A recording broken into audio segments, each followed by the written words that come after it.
नाही हां, झणझणीत नव्हे तर चमचमीत अशी ही मिसळ मी केली होती. कारण का तर त्याच्यामध्ये ना मी फारशी अशी लाल मिर्च टाकलीच नव्हती आणि हा कट काळा का दिसतोय? कारण मी ना फार जास्त प्रमाणात खोबरं हे भाजलं होतं आणि मला एवढा म्हणजे आनंद होत होता ना, मला काळा मसाला कधी जमलाच नाही बरं का. भाजी पण मला काळी करायची ना, ती लालच होऊन जाते.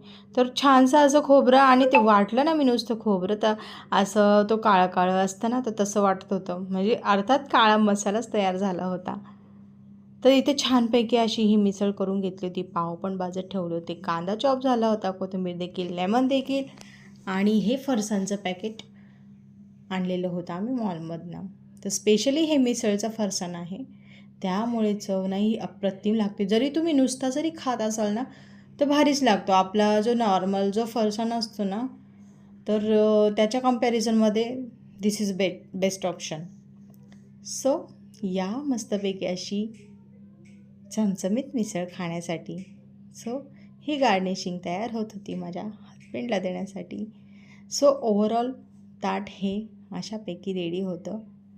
आता रेसिपी मला फारशी अशी काही शेअर करावीशी वाटली नाही. कारण का काय लोकं बघून तर घेतात, लाईक्स पण करत नाही आणि कमेंट तर अजिबातच करत नाही.